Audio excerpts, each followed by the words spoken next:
All right, so this presentation is called Keep Calm and Conjure On, and will be presenting about supports for anxiety in youth. So my name is Sarah Fishstrome. I'm an assistant professor at the University of Hawaii at Manoa, and I'm here with. I'm Dr. Kimberly McDonald. I'm the state clinical psychologist with our school-based behavioral health program and the Office of Student Support Services. Our agenda for today is we're going to do a quick check-in. We'll go over what is anxiety. We will then present local data. We'll go into tools and strategies that can be used, and we'll cover some resources. And I always like to start my presentations off with a quote to kind of help center us related to the topic that we're going to be talking about. And given the theme, the magical theme that we have for today, I love this quote from Ginny Weasley from Harry Potter: anything is possible if you've got enough nerve. Not that anxiety just relies on us having enough nerve to figure out how to cope with it, but it definitely goes a long way to helping us figure out how to cope with it.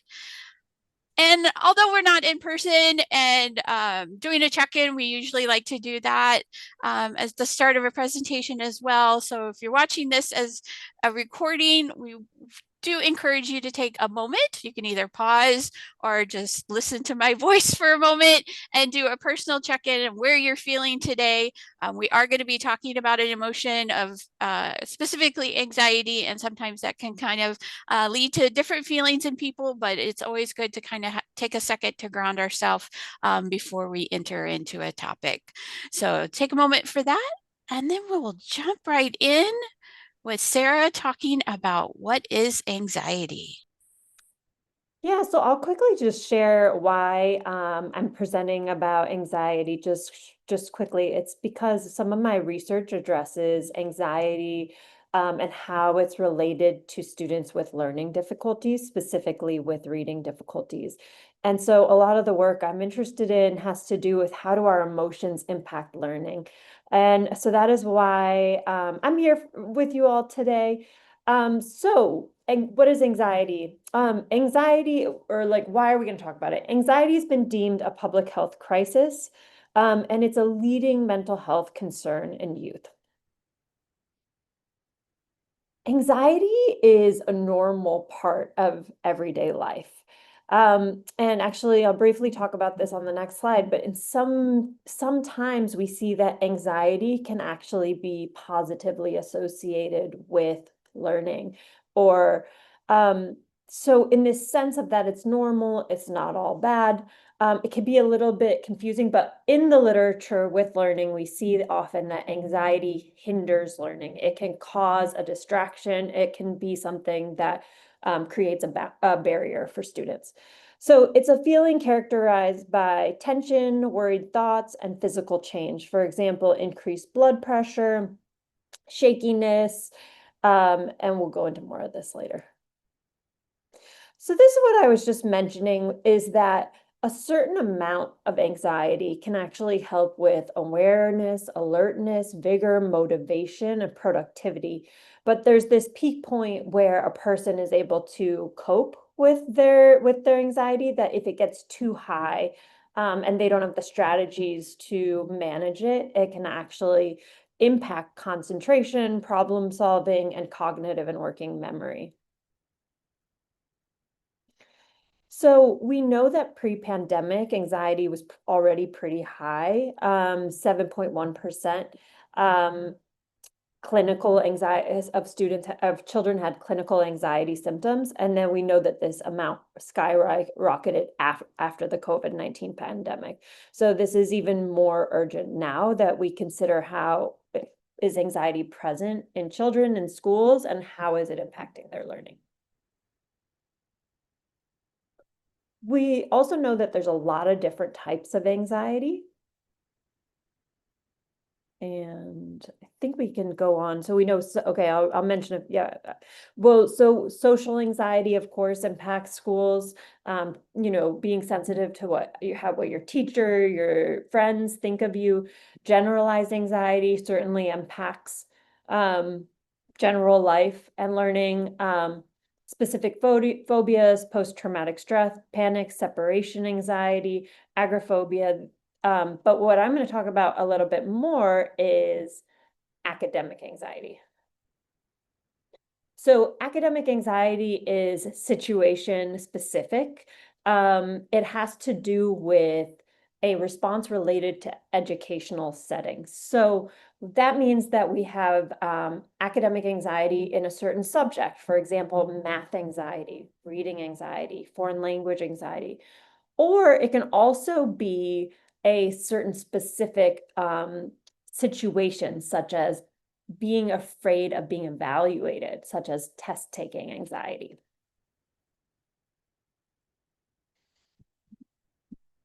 So it's worth just noting this relation that we see between anxiety and students who have learning difficulties. So students who have learning difficulties have been found to have statistically higher levels of anxiety than their peers. So we've seen this in a meta-analysis of students with learning disabilities. We've seen this in a study with math learning difficulties, with students having higher levels of anxiety than their typically achieving peers. And we also see that poor readers historically have higher anxiety than their typically achieving peers.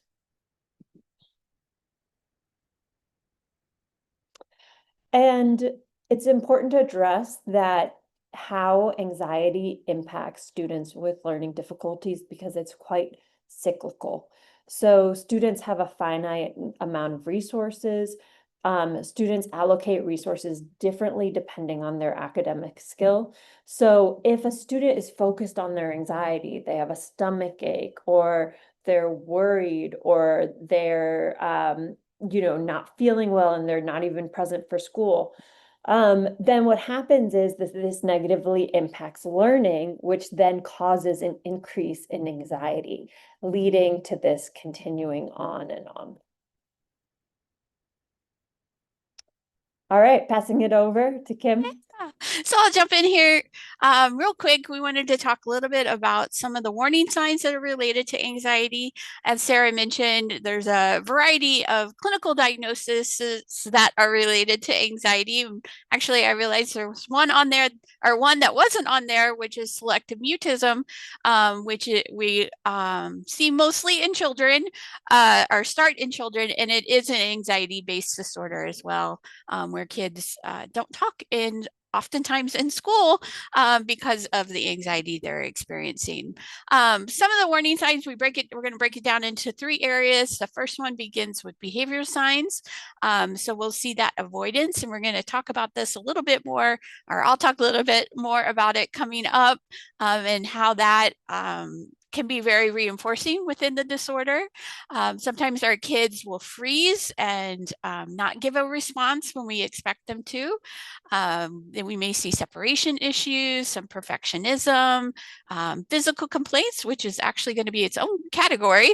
They may overly seek reassurance about worries. They may have difficulties with routines and transitions.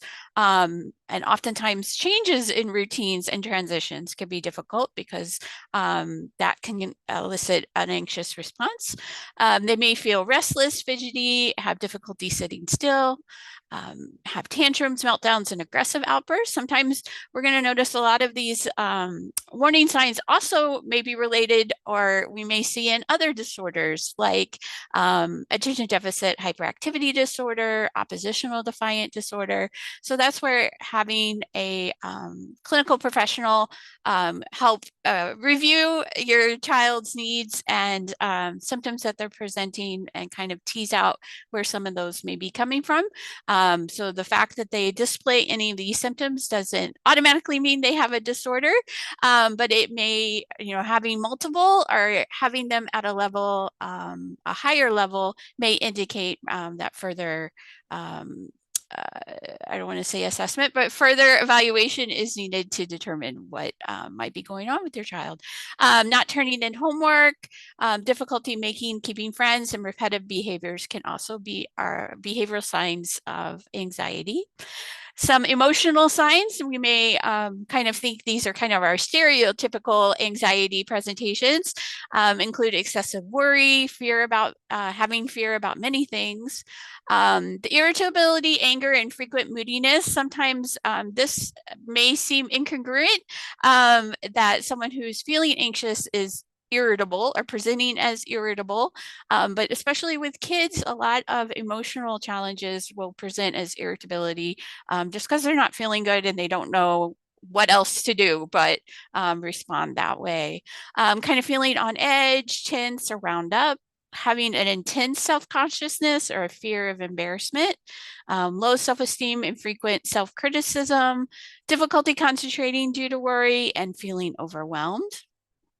And lastly, some of the physical signs, and sometimes these things may contribute the first entrance into kind of figuring out what's going on is with your healthcare professional, because someone with anxiety may be presenting more of these physical signs, and we're not sure where they're coming from. They may have difficulties with sleep, have frequent nightmares, complain of stomach aches or nausea, frequent headaches, just feel tired or have low energy, muscle tension or aches, may have some shaking or trembling. Sweating goes along with feeling anxious sometimes, having racing heart or heart palpitations, having shortness of breath or feeling unable to breathe, feeling dizzy or lightheadedness, which goes in with that difficulty with breathing, having changes in appetite, a frequent need to use the restroom, maybe having a fear of gagging, choking, or vomiting, especially if you're feeling nauseous. And we'll move from those into some of our local data related to anxiety. So Sarah already mentioned some of the prevalence related to the pandemic. We also know currently nationally about 32% of those who are 13 to 18 are expressing feelings of anxiety. It has a higher prevalence rate in females to males. Our youth risk behavior survey, which is a survey that our high schoolers and middle schoolers in Hawaii participate every other year in. I think it's the even years. They reported experiencing depression, which is often highly co-occurs with anxiety. Unfortunately, the YRBS doesn't specifically ask about anxiety, but we kind of extrapolate from their report of depression that they may also be experiencing some anxiety. So our local kids are reporting feelings of depression related to about 35% total. And then for females, it's 46%, and then significantly lower in males, at least in their willingness to report it, at 24%. And then we also have a survey called Kids Count, which indicates that there's been a 23% increase in Hawaii's youth reporting anxiety and depression between 2016 up to 2020. So right before the pandemic, or right around the start of the pandemic, we saw an increase in that. In the Department of Education, we have a database called Lokahi, which is where our mental health providers input what we call service logs. So the work that they do with the kids, they can identify what areas they are working on. So looking at our Lokahi data, our providers are saying they are working out of this 100% pie, 44% of the is anxiety. And I kind of picked things that might be related to anxiety to go along with that. So they're identify avoidance at 12%, a depressed mood, again, a very co-occurring experience at 17%. And then positive thinking, they can identify the things that they are the positive opposite of the problem, which is positive thinking. And they're working on that about 27% of the time. So we can kind of see, at least within our schools, working with and around anxiety is very prevalent. And next, we're going to move into tools and strategies. And I think Sarah is going to start us off on this. Yeah, so how do we prevent or sort of break this cycle, right? So that students don't have more anxiety that impacts them, and then they start to see that they're doing poorly, worse in school, and then that leads to more anxiety. So thinking about our students who have academic difficulties, we're going to share some strategies with you. So first, just know the signs of anxiety, right? Like seeing it so that then we can address it. Um, Normalize, validate anxiety can help people feel that they're not alone. What they're experiencing is normal. Know how to work through moments with children. So we'll go into that. Consider that anxiety may be impacting learning. If you have a child who's anxious, we may need to think about, okay, is that why they're struggling with this? Do they have evaluation anxiety? And then we talk about modeling self-regulation and how important it is to reduce anxiety as a family, because affect is contagious. So it can be really helpful to model some of these strategies. All right, so just to dig a little deeper into some of these concepts, normalizing anxiety is important because it helps students understand that, and children understand what they're experiencing is natural. And so this can be comforting and also ameliorative. So what does this sound like? Um, for example, if you see someone who's anxious or they've let you know they're worried, you can say, if you need a break, you can take 3 minutes in the calm down corner, right? And start the timer, because you're just normalizing that. Sometimes we get really anxious and we need to calm ourselves. Another thing that can be helpful is to say something like, this happens to me too. Sometimes when it happens to me, I take a deep breath. Do you want to take a deep breath with me? It's also important to validate a student's experiences. This builds connection. It creates a foundation for positive relationships. Positive relationships can help. This can help students move through their anxious experiences. So this sounds like, if a student's worried and nervous, then, what it wouldn't sound like is just saying, oh, you're okay. It would be saying, I know, okay, this sounds hard. This is hard right now. I believe you. Like, thank you for telling me. And there's something in validating that experience for a child, because we don't know somebody's internal experience. That's very helpful in moving through it. And then it's important to work through anxiety together, so the student knows that they're not alone. I sometimes say student, I sometimes say child, but we're talking about a keiki. And that it's important that they know they have an adult who cares about them. So if they're having a really anxious moment, you could say, I'm here to help you get through this. I know you can do this. Here are some choices for how we can work through this together. Is there one that sounds good to you? Are you ready for some suggestions for how to get through this? I really like that one, because sometimes it's, if somebody is sharing, it's often a tendency, I know for myself, to jump in and try to fix. And sometimes it's a little too fast to do that. And so it can sound like, okay, comforting, and then saying, okay, are you ready? And when you're ready, I have some ideas. So anxiety can be impacting homework and learning. So because, as I mentioned before, anxiety may impact concentration. It may lead to distraction and worry. So now I'm going to share some self-regulation strategies that can help with that.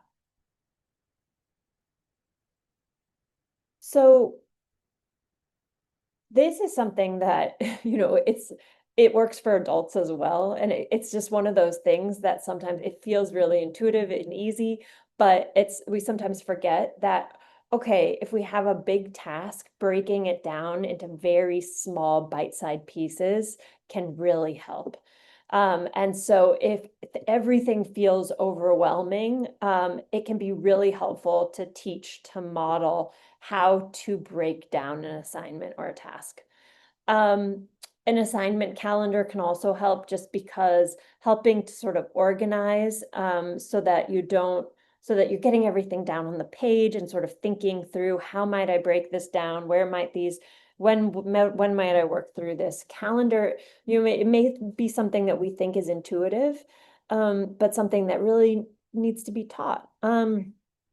Timers can be really helpful. So small tasks, short amount of time followed by a break. I know I often use 25 minutes, but for someone young or so with someone struggling with attention, that may be way too long. And then success fosters success. So help children see it. So with students, it can be really helpful to have them just even graph with stickers their progress on something, or a big hard assignment, sort of breaking it down into the introduction, the body paragraphs, the conclusion, and help students see that they're moving through something. Can help. And then, how to help a child self-regulate, find calm. So these strategies can be taught so that students have them in their toolkit for when they need them, but they can also be used sort of in the moment. Like if there's a lot of anxiety, body relaxation can be very helpful. So, tensing your shoulders up, breathing in, and then exhale, letting them go. Teaching box breathing, breathe in for 4, hold for 4, breathe out for 4, hold for 4. Or saying, hey, let's count 5 breaths, right? Guided imagery, this might be something that can be easily found on YouTube, but also you can certainly teach someone, hey, it's helpful to imagine some place that makes you feel safe and calm and happy. Maybe picture that, and you can sort of walk through that with a child.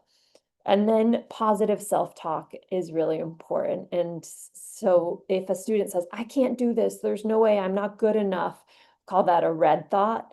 And teaching a child how to make it a green thought, like, well, maybe I can do it. Even that small little, like tiny little change can make a big difference. Yeah, so I briefly went through this. So body relaxation, it's something where sometimes we think, oh, I don't know how to talk a student through this, but find a comfortable seat, raise your shoulders slowly. And if you want to with me right now, maybe take a moment to do it, because it's very quick. And we all have these very busy lives, and we forget that, oh, doing something like this for 1 minute can make a difference. So let's do this right now. So find a comfortable seat, plant your feet on the ground. If you feel comfortable, you can close your eyes, raise your shoulders slowly up towards your ears, hold for 5 seconds, and then drop them down and hold for 5 seconds. And think about raising on the inhale, squeezing, and then exhale, relaxing. And do this 2 more times on your own. Breathe in and exhale. And last one.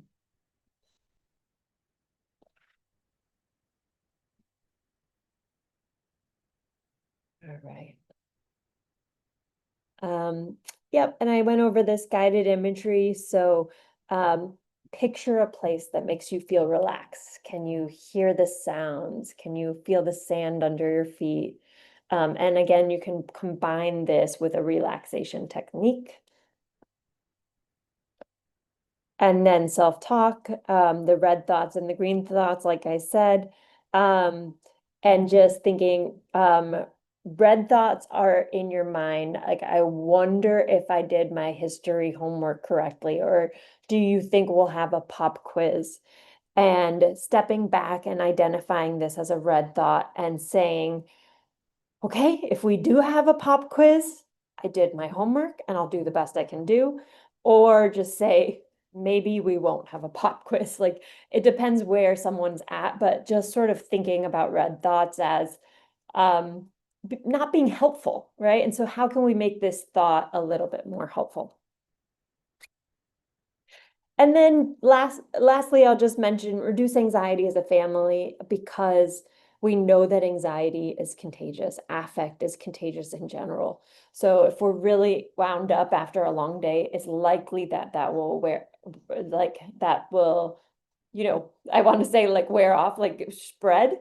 And so and also if your child comes home from school, they've had a really hard day and they're anxious, like it's very easy to then also feel anxious. And then that kind of keeps this going. So, it can be really helpful to just say, oh, I'm going to pause here. How do I put my oxygen mask? How can I model some strategies? How can I calm myself down to help calm others down? A couple last thoughts here. We are constantly co-regulating emotions. Affect is contagious, and then the goal is to not never experience difficult emotions. The idea is to be able to utilize tools to regulate and manage them. So it's not that we want students to say, "Oh, I get so anxious when I go to school because people don't like me." Like if we take them then out of this situation, then the social anxiety or whatever's happening will get worse, rather than here are some strategies so that you can more comfortably be in this environment, or here are some smaller steps. Um, so the goal is not to, avoid it. And I think you're going to talk about that a little later too. All right. And I think I mentioned about this too, just modeling self-regulation. All right, I'm going to jump back in here. Kind of going off what Sarah was just talking about. I saw a quote very recently that, especially, well, as adults, with kids who are experiencing anxiety, it's a shift from being a protector from the anxiety to becoming a coach for coping with anxiety. So, as she mentioned, anxiety is not going to go away, it's going to be there. We're going to support them on how to cope with it, not avoid it, because avoiding it, as this cycle demonstrates, actually reinforces that experience of anxiety and makes it even stronger and more difficult to change. So when we experience a fear or a feeling of anxiety, our most common response as humans is to avoid that situation that's causing us anxiety.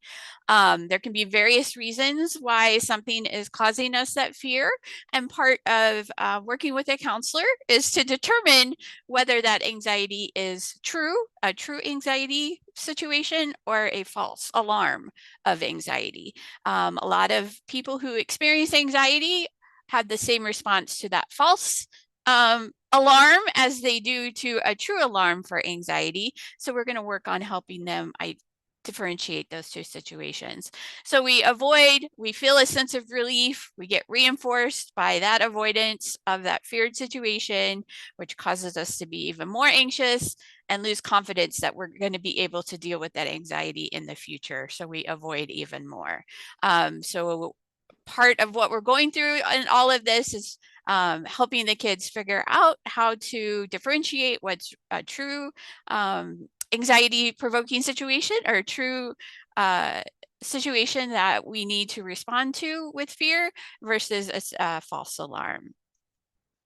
So in this page, Sarah went through a lot of things that are related to the things on this page, but I'm coming at it from a mental health treatment perspective, and these are the evidence-based strategies that we know that have research and evidence to support that they work for treating anxiety and helping individuals cope with anxiety. So just learning about anxiety, what we call psychoeducation, can go a long way towards helping that person feel some confidence in how to respond to an anxious thought, that red thought that may be happening. I'm also a big believer where we work in schools. Myself and the mental health providers I work with all work in school, and I think learning about different things is why we go to school. And I think learning about our mental health is a big part of that as well. So doing some psychoeducation is one. We also do a lot of relaxation. That is an evidence-based strategy for coping with anxiety. We're going to do some of that cognitive restructuring, that red and green thought that Sarah mentioned. We're going to get into also identifying the cognitive triad, which is thinking, feeling, behaving, and how those interact, and where we can intervene in that circle or that triangle to have a different experience. We're also going to teach problem solving skills, because sometimes the things that are causing our anxiety may be a problem that we can solve. We can't solve maybe all problems, but there are some situations, like those social situations, that we may be able to do some problem solving around. So we're going to teach some skills related to that. And practicing might kind of sound weird. This is another name for exposure, which can sometimes be a little intense for people to hear. But basically, what we're doing is a gradual desensitization of the anxiety experience. So the classic example of this is someone being afraid of snakes. I know that's not an issue here that we have to deal with, but in general, dealing with snakes and gradually exposing themselves to a live snake. We're going to go through being in the same room with maybe a stuffed snake and then a plastic snake. We're going to gradually expose them to the real experience and help them see that they can cope with the anxiety in the moment. So we call that practicing. Can I give an example with the reading? Yeah, for sure. Okay, so since my lens is how does anxiety impacts the learning difficulties, for example, if a student is anxious about reading aloud, we might start with having the student read aloud to a stuffed animal and then gradually ease like to a friend, right? And then think about, okay, maybe two friends. And so just thinking about how to connect these to also anxiety related to learning. It's the same thing. Perfect. And I should have used that example instead of snake. I apologize. I will use it I next. like the snake one, but I just also think that sometimes we forget that Yes. that a student may be afraid of Yeah. reading aloud and that they can use strategies Yep. to cope with these situations. A big one we use practicing our exposure with is public speaking as well. And doing, I know that's an academic demand often, especially at the secondary level, is doing presentations in class. I know that was a very anxiety provoking situation for me. So yeah, definitely that would be the situation where you would gradually expose them to that.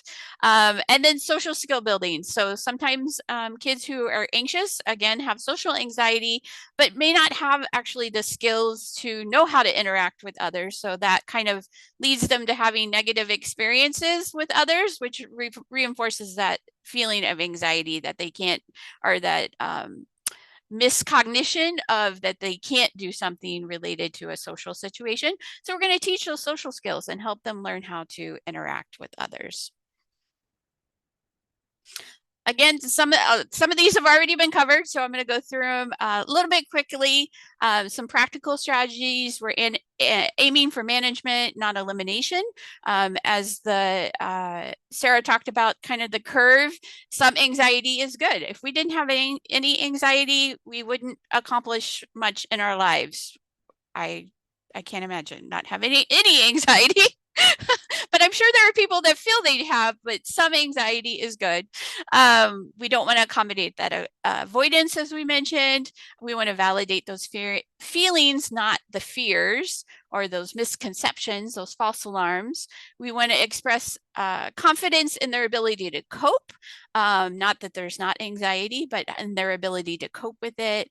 Also focusing on staying calm ourselves, because a lot of times anxious kids have anxious parents. So practicing these skills for yourself would also go a long way to help yourself stay calm and being able to manage or watch your cues, as the last one mentioned, because sometimes our kids pick up on things that we may not be expressing, but that we are experiencing as well.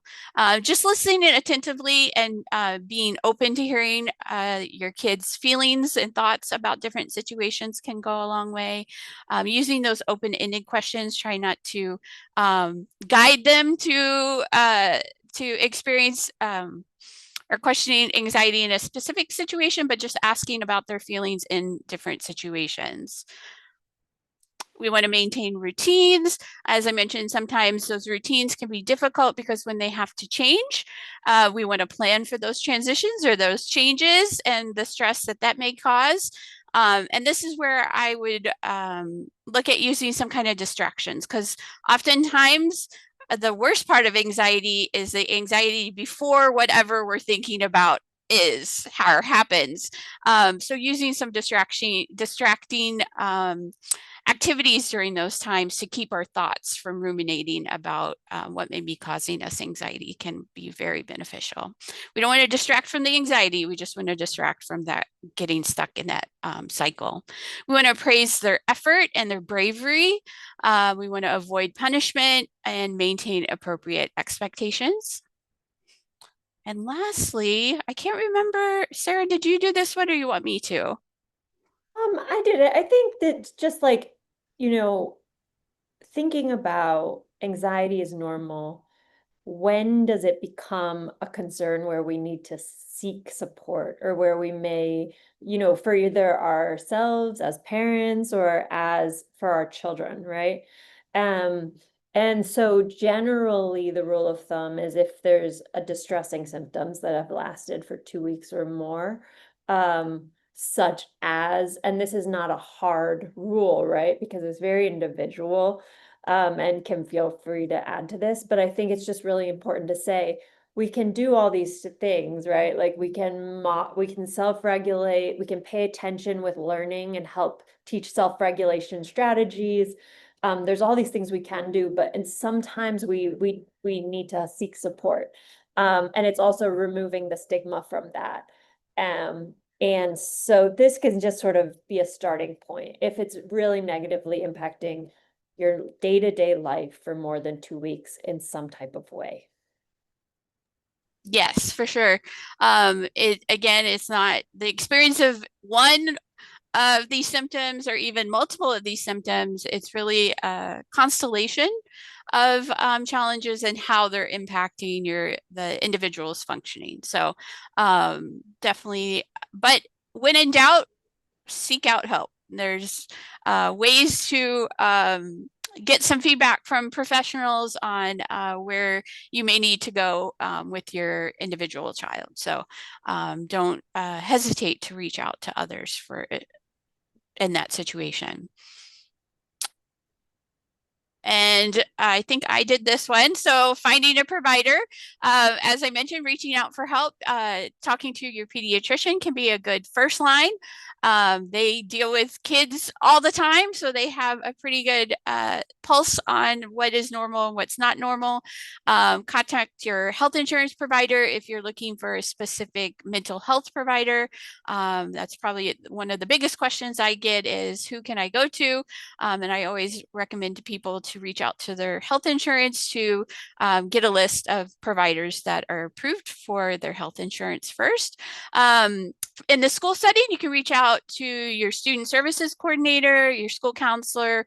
Every school should have a behavioral health specialist there at some time. Not every school has one full time, but you can reach out to those people and ask for assistance as well. Check out online therapist directories. There's a variety of those. We do in Hawaii have the Help Your Keiki site, which is run by our evidence-based services committee, which is a partnership of University of Hawaii, clinical psych program, our clinical psychology, I think, and our CAMHD partners, which is our Department of Health, Child and Adolescent Mental Health Division, and myself, I also participate that, and we have other agencies that participate in it. So that site can be a good kind of foot in the door in finding out some information. And we also have Mental Health America of Hawaii and NAMI Hawaii that are also very familiar with mental health challenges and resources available. So those would be good avenues to reach out to as well. If you need immediate crisis support, these are available 24/7. We have our Hawaii Cares line. You can call or text 988. Or you can use their direct line, which is the 832-3100 number. There's also a crisis text line that you can text Aloha or home to 741-741. There's a national disaster distress helpline. You can see the number there. And there's also the Trevor Project. Some community resources, I kind of already mentioned a couple of these, but just to reiterate, we do have Teen Link Hawaii, which can be a good resource for youth, CAMHD, which is our Department of Health Child and Adolescent Mental Health Division. So they are a good resource. Mental Health America Hawaii, NAMI. We also have the Parent Line, which can be a good resource for assistance for parents, and the Help Your Keiki site I mentioned. Some resources specific to the Hawaii Department of Education.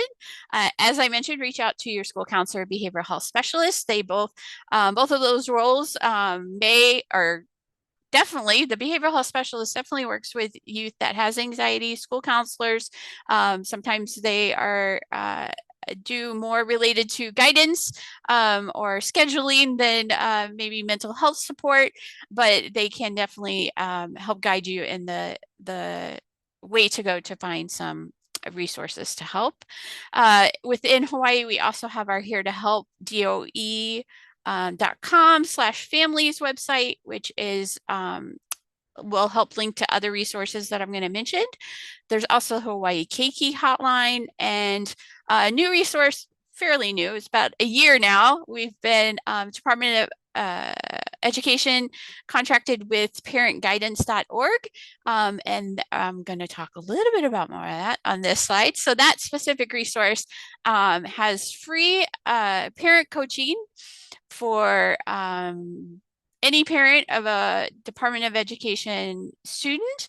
It is 2 times a month. You can sign up, and it's 2 times a month, a virtual meeting with unlimited text messaging between sessions, and they will work with you on identifying a challenge with your child that you wanted to address, and work with you on setting up some strategies to try out to see if that helps, and give you support in implementing those in between sessions. They also have live monthly topic sessions. Those vary. You can find their schedule online at parentguidance.org. And they also have monthly with their psychologist. They have Ask the Therapist. So it also has different topics, but you can send in a question. Can't guarantee it will be answered right away, but he does give responses and records those. And so you can check out all the ones that have been recorded in the past. And I know there are specific ones related to anxiety on there. And this is the portion where we would have questions and answers. Unfortunately, we're not in person, so we won't be able to take any questions or answers, but we want to thank you for watching our session today. And I'm going to go end on this slide. It does have our contact information. You can see Sarah's contact information and mine. If you do have any questions after viewing this, please feel free to reach out to us directly, and we will try and respond in a timely manner and get you information as soon as we can. Sarah, do you have anything else to add? No, just happy that to be in touch. So I'm happy that you went over that. Our email addresses are there. Feel free to get in touch about learning difficulties and anxiety. That's sort of specifically my area, or any other questions sort of related to the topic. But I think that was all. Awesome. And I'll preface mine. I can address any mental health topic of a student within the Department of Education. Anxiety is kind of a passion of mine, and probably because it is very prevalent within our student body. But it's also, I know how important it is to support to avoid future problems. So definitely want to help as much as I can.